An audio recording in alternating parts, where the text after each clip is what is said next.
আধুনিক রাজনীতি মানেই যেখানে ক্ষমতার দাপট আর বিলাসবহুল গাড়ি, সেখানে এক জনপ্রতিনিধি হাঁটছেন একদম উল্টো পথে। শীতাতপ নিয়ন্ত্রিত গাড়ি ছেড়ে যিনি মেঠো পথে বাইসাইকেল চালান, সাধারণ মানুষের চোখের জল মুছতে যার বুক কাঁপে, তিনি এখন কাপাসিয়ার টক অফ দ্য টাউন। কিন্তু কেন একজন এমপি হয়েও তিনি নিজের কাঁধে ত্রাণের বস্তা বইছেন?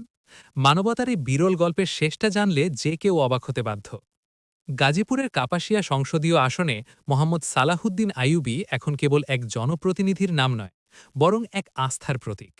তার সাদাসিধে জীবনযাপন আর আর্তমানবতার সেবায় নিজেকে বিলিয়ে দেওয়ার ধরনটি অনেককেই ইসলামের সোনালী যুগের কথা মনে করিয়ে দিচ্ছে। ক্ষমতার মোহে অন্ধ না হয়ে তিনি বেছে নিয়েছেন জনঘনিষ্ঠ পথ। কখনো দুর্গম গ্রামে বাইসাইকেলে চড়ে মানুষের খোঁজ নিচ্ছেন, আবার কখনো অভাবী মানুষের ত্রাণের বোঝা বইছেন নিজের কাঁধে। সম্প্রতি এক বৃদ্ধকে সাইকেল চালাতে গিয়ে হাঁপিয়ে উঠতে দেখে তিনি নিজের গাড়ি ছেড়ে রাস্তায় নেমে পড়েন।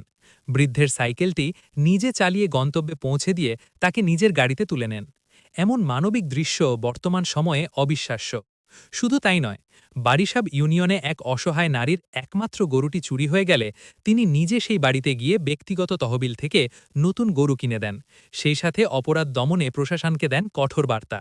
সমাজের অবহেলিত তৃতীয় লিঙ্গের মানুষের পাশে দাঁড়িয়ে ইফতার করা কিংবা মাদক ও চাঁদাবাজির বিরুদ্ধে তার আপোষহীন অবস্থান সবই তাকে অনন্য উচ্চতায় নিয়ে গেছে।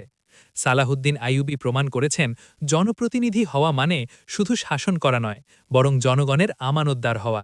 কাপাসিয়ার মাটিতে তার এই নিঃস্বার্থ পথচলাই তাকে সাধারণ একজন এমপি থেকে সত্যিকারের এক জননেতায় রূপান্তর করেছে।